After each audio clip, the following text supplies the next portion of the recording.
noite a todos, tudo bem? Muito obrigada pela presença. Meu nome é Luciana, trabalho na Pró-Reitoria de Graduação e em nome do Escritório de Desenvolvimento de Carreiras da USP, agradeço a presença de vocês. A gente está aqui hoje para a palestra Inovação e Carreira com a Maria Augusta Ouro Fino.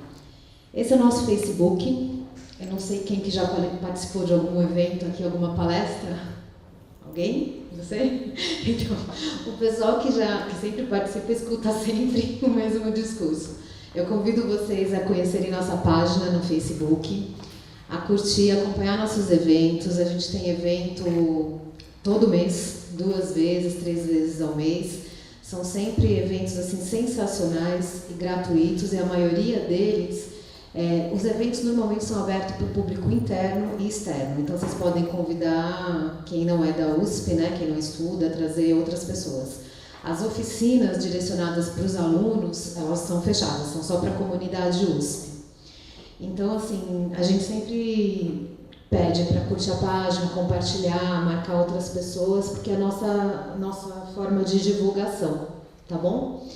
Queria agradecer a presença da Maria Augusta Ouro Fino. Muito obrigada por ter vindo compartilhar esse momento. E queria chamá-la para iniciar o bate-papo, a palestra aqui com vocês, tá bom? Muito obrigada. Seja bem-vinda, Maria Augusta. Obrigada, Luciana.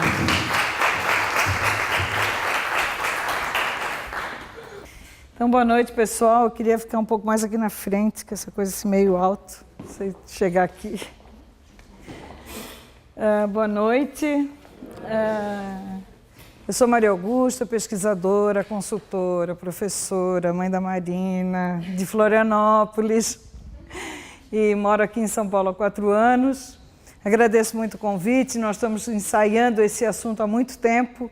E o que eu vou colocar aqui para vocês hoje, além da minha própria experiência de vida, né, porque eu me hackeei várias vezes já na minha carreira, sempre dentro de um propósito, é mostrar como que a gente tem feito isso e como é possível, a qualquer tempo e hora, a gente poder se modificar, entender e principalmente identificar qual é o nosso propósito de vida. Por que motivo a gente está aqui, nesse planeta, neste tempo e neste horário, né? Sempre comento assim, às vezes eu fico me questionando, com toda essa idade que eu tenho, mas que raios que a gente está fazendo aqui? Será que só temos nós? Por que função que a gente está e por que motivo estaríamos aqui? Então, é um prazer, neste momento, neste tempo e neste planeta, cruzar com vocês. Eu sempre acho que nunca é nada por acaso e tudo tem uma lógica adjacente da qual a gente não conhece, né? Eu adoro, como eu me considero mesmo uma pesquisadora, eu sou fascinada pelo que a internet oferece e a possibilidade de abrir um monte de aba que eu tenho que fechar tudo e às vezes reiniciar o computador, de tanto que vai pesando aquilo ali, e vejo que adoro questões que não têm muito direto, não tem assunto direto comigo. Talvez por isso que eu trabalho com inovação também. E começar a imaginar o que são os universos paralelos dentro da física quântica e pensar que decisão eu tomei, que hoje eu estou aqui e não estou em outro, né? Então, uma coisa meio louca assim, da qual a gente, para que a gente possa entender e avaliar essa questão, né? Então, a gente começar, eu sou, como eu comentei, hoje eu trabalho com inovação desde 2011, quando eu fiz uma mudança radical na minha carreira. Eu era empresária do setor de eventos em Florianópolis, e avaliando o mercado eu comecei a ver que aquilo não ia ter mais futuro em função de uma série de sistemas que entravam automatizados e das quais eu não identifiquei e não fiz o meu. E pensei, não, agora eu tenho que mudar.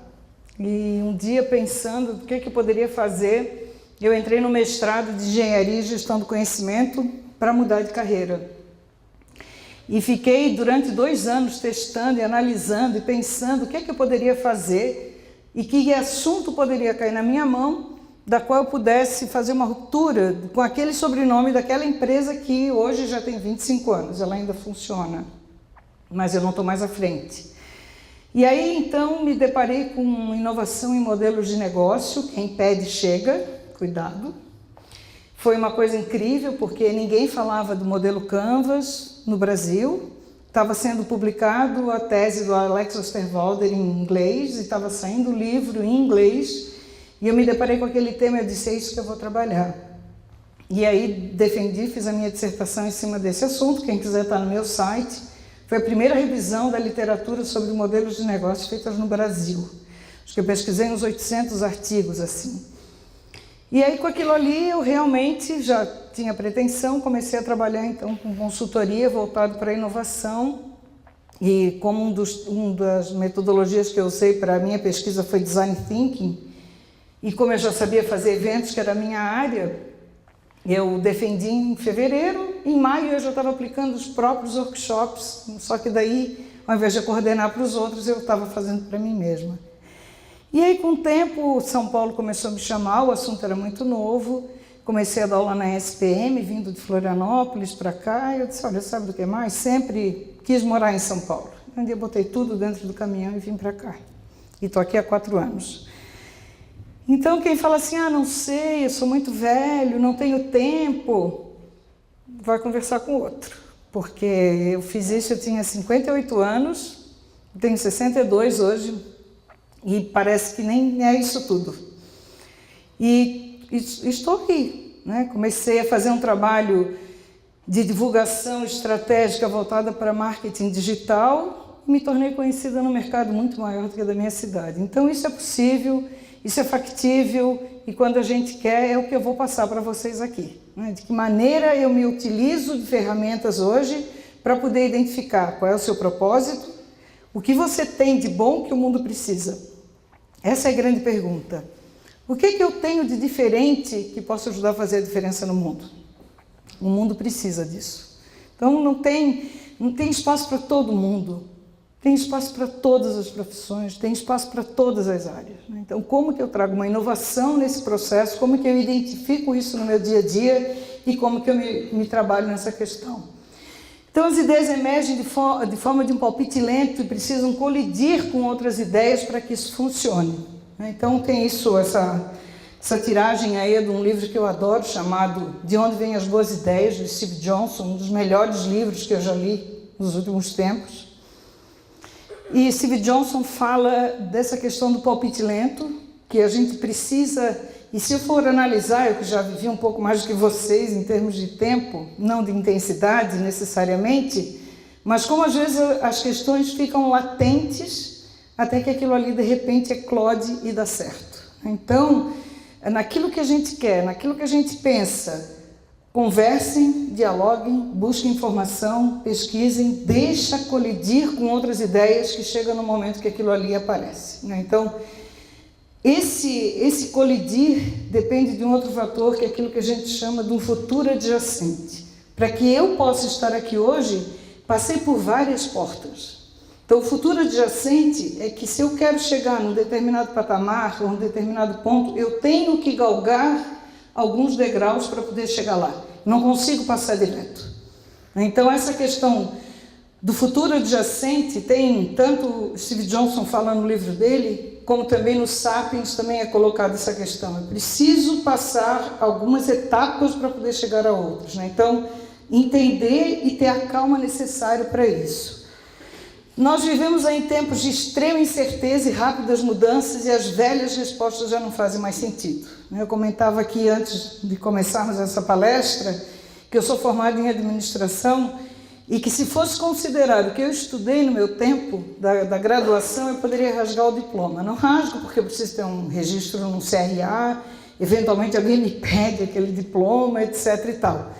Mas não faz mais sentido nenhum aquilo que eu estudei lá. Mudou totalmente. Então, como que eu vou dizer que eu sou uma administradora? Se aquilo que eu estudei já não vale mais. Então, não significa aquilo que você conquistou, ou que tem até agora, que aquilo vai valer para frente. Porque o mundo está mudando rapidamente. E se eu não acompanhar e não me auto-hackear constantemente na minha função, na minha profissão, no meu estudo, eu vou parar. A gente para no tempo. E aí vive da saudade. Então, vive amando o passado. Não dá mais para esse processo. A gente tem que ganhar fôlego e força nesse processo. E aí a gente vem nesse mundo VUCA, né, que é a junção, um acrônimo de 4 palavras. Opa.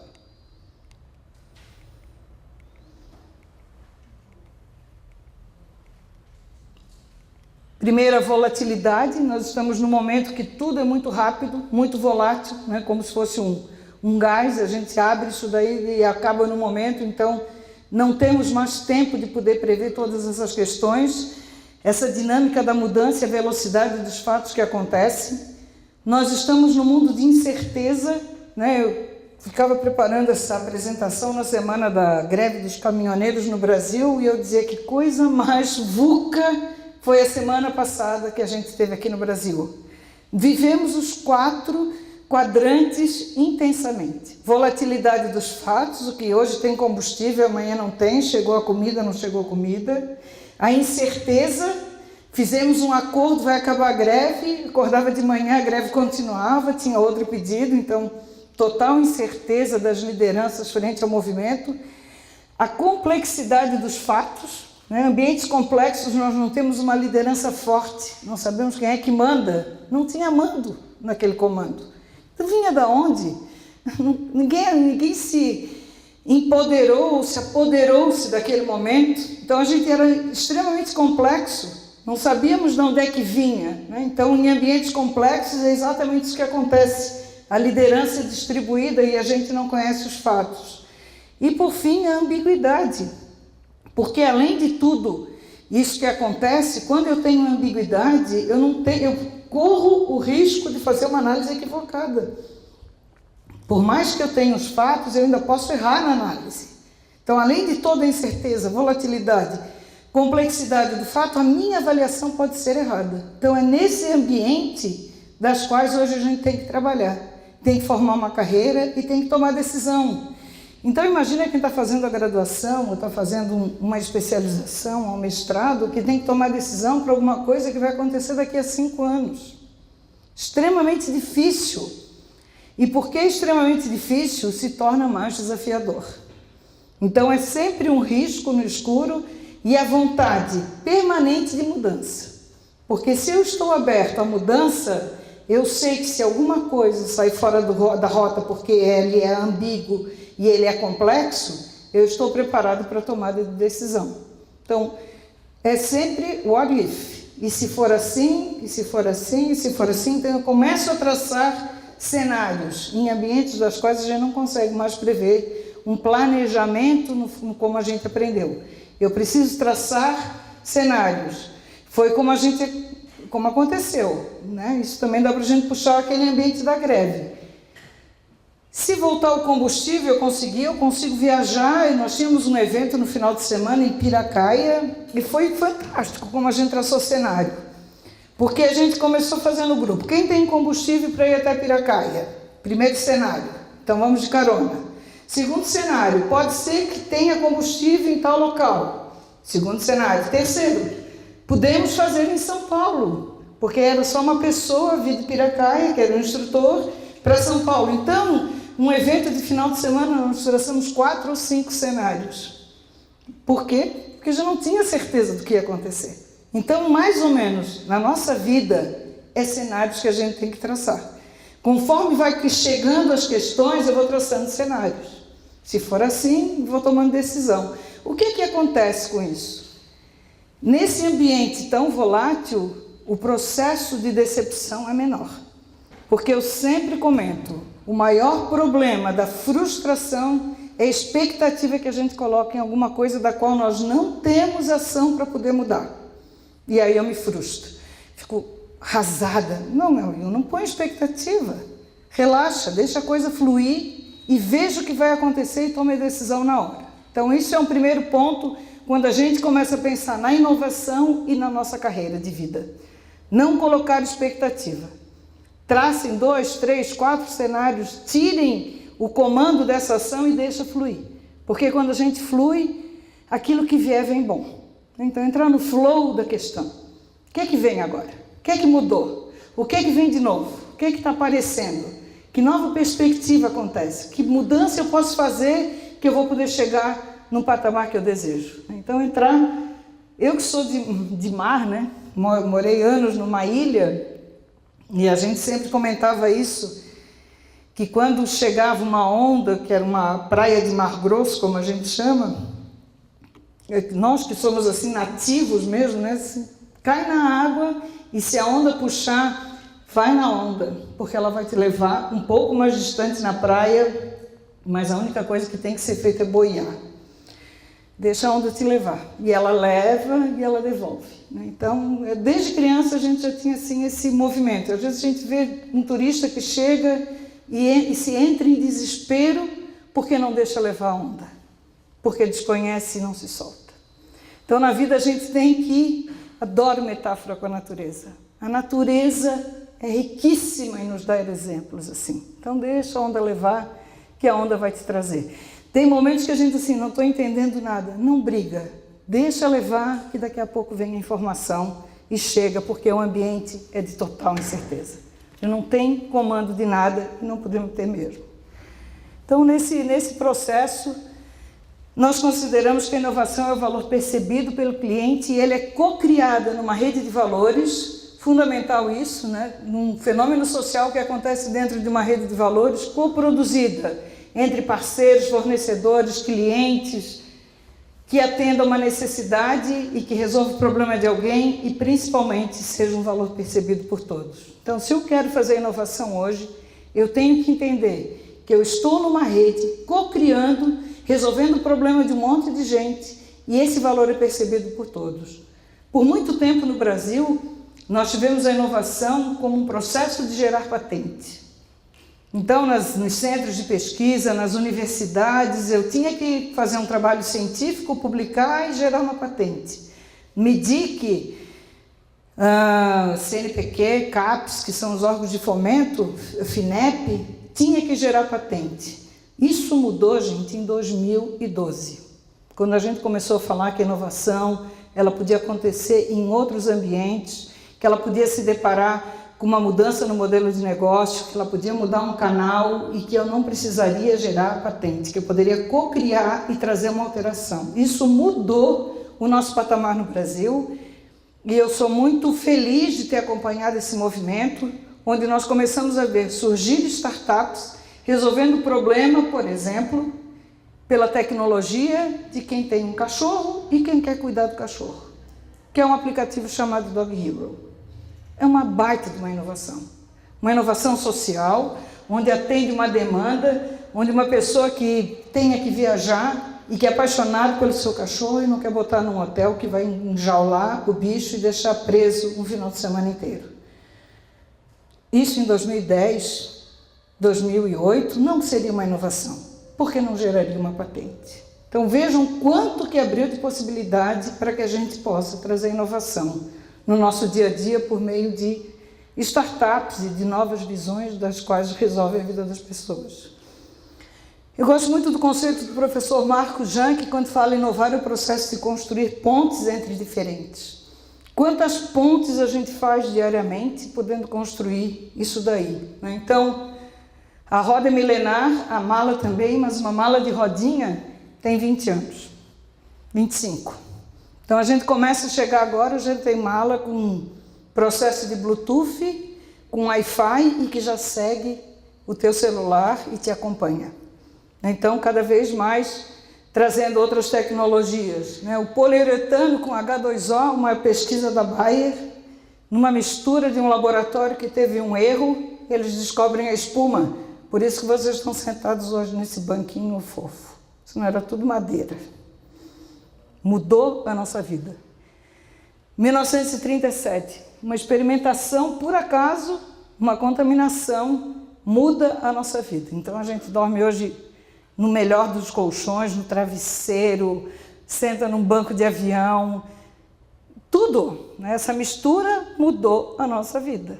Então a gente vai ver cinemas de antigamente, antes disso, eram aqueles bancos retos de madeira, né? Tudo era madeira, reta. Uma coisa, um acaso, que junta duas questões. Lâmina de madeira e cola. Então, também traz a mudança na nossa total, 1950, quando o homem vê que podia fazer lâminas de madeira e trabalhar com móvel em curva. Então, eu consigo fazer isso porque eu não estou esculpindo na madeira, eu estou juntando dois fatores. Então, eu trago a lâmina e trago o móvel, consigo torná-la maleável, fazer movimento. Então vejam esse detalhe do pé dessa mesa, o que é isso? Porque eu estou trabalhando com, não estou esculpindo na madeira.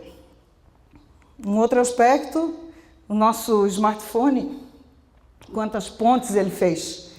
O que foi esse modelo de negócio do smartphone, que mudou totalmente a nossa maneira de se comportar. Quando ele não é o iPhone em si, mas quando ele cria a Apple Store e dá a possibilidade de todo mundo criar seu próprio aplicativo. Então, é o meu táxi, é a minha comida, é o meu bloco de notas, é o máquina fotográfica, é o GPS, é o guia telefônico, é o guia... Lembra daquele guia eu que vinha para São Paulo tinha sempre aquele guia 4 rodas. Era um tijolo carregar aquilo ali. Eu não conhecia São Paulo direito, alguns anos atrás, e aí eu pensava, nossa, é muito longe, porque virava 4 folhas. Nossa, isso aqui é muito longe, né? Hoje a gente joga, eu e o Waze, um caso de amor concreto aqui em São Paulo, né? Joga no Waze, pá, beleza. Então é tudo isso que o nosso telefone hoje faz. Um monte de pontes, né? De conexão, grupo de amigos. Se for considerar que tem o Facebook, a praça daquela cidade do interior, né? O Facebook é uma praça do interior, né, gente? Todo mundo se encontra ali, aquele encontro de família, é o grupo do WhatsApp, imagina quanta coisa que tem ali. Tudo isso porque se cria um dispositivo em que cada um pudesse criar seu próprio aplicativo. Isso foi revolucionário em termos de negócio. A gente não tem noção e nem pode imaginar que hoje 65% do faturamento da Apple vem da venda dos aplicativos. Não é da venda do aparelho. E não é barato. Não é barato, imagina. Então, a gente trabalha hoje com 10 tipos de inovação. Eu gosto muito do trabalho, é muito recente esse trabalho do professor Larry Kelly, onde ele apresenta 10 tipos de inovação, e eu acho isso muito legal. Porque quando a gente imaginava que a inovação era só tecnológica, quando eu começo a ver outras áreas de possibilidades, eu consigo trazer a inovação no meu modelo de negócio. Essa inovação no modelo de negócio, eu posso trazer uma inovação na rede que eu aplico na minha empresa, eu posso trazer uma inovação na estrutura e no processo. Então, isso que está em azul é inovação nos processos de gestão dentro de uma empresa. Então, consigo trazer uma comunicação aqui também, porque eu posso inovar no aspecto de gestão. O que está em laranja é produto, então é a engenharia desse meu produto. E o que está em vermelho é o design do processo. Então, vejam, quando a gente está falando de inovação, eu tenho determinados quadrantes que eu posso considerar.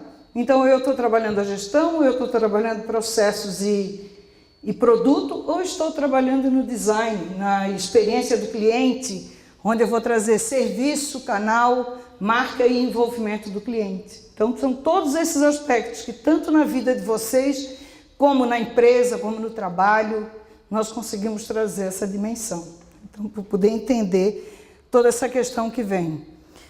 Quando a gente observa esse pensamento exponencial que nos traz essa visão, e tem sempre um processo de frustração nessa questão, né? Porque quando nós estamos fazendo mudança, a resolução nunca vem de imediato. Nós passamos por um processo de que isso aqui não vai dar certo, esse meu trabalho, esse meu TCC... essa minha dissertação não está indo bem, eu não estou conseguindo atingir o patamar que eu queria, é natural. Isso é natural como essa fórmula da exponencialidade, né? Então eu consigo fazer um lançamento, eu vou construir essa barriga que acontece na visão linear para uma visão exponencial, ela sempre vai acontecer. Eu preciso cruzar essa barreira para poder atingir um patamar maior e atender a outras pessoas, né? E aí eu trago então o que são esses 6 Ds exponenciais. A gente tem trabalhado muito com organizações exponenciais, aquelas que se baseiam na tecnologia para poder crescer. Então, são empresas que conseguem ter um patamar 10 vezes maior do que uma empresa normal, né? Então, se quiser se aprofundar nesse item, de poder verificar como que pela tecnologia eu consigo exponencializar os meus negócios, né? Então, o que a gente vê num iPhone, quando ele cria a loja, ele cria um processo exponencial. Por quê? porque ele traz a possibilidade de qualquer pessoa no planeta, a partir daquela linguagem, construir alguma coisa e poder pulverizar. Foi o que aconteceu com o Waze. O Waze quebrou a Nokia, porque a Nokia, quando começou a surgir o GPS, ela queria crescer enquanto geolocalização, compra uma empresa chamada Navitec. A Navitec era linear, dependia de torres para poder crescer, e o Waze usa o nosso aparelho. Em 4 anos o Waze cresce 10 vezes e a Nokia consegue dobrar. E nesse processo ela perde mercado, o Waze é comprado pelo Google e a Nokia quebra e é comprado depois pela Microsoft. Então, nós não sabemos hoje, pela tecnologia, o que pode nos desmontar, né? O que pode acabar e quebrar nesse processo.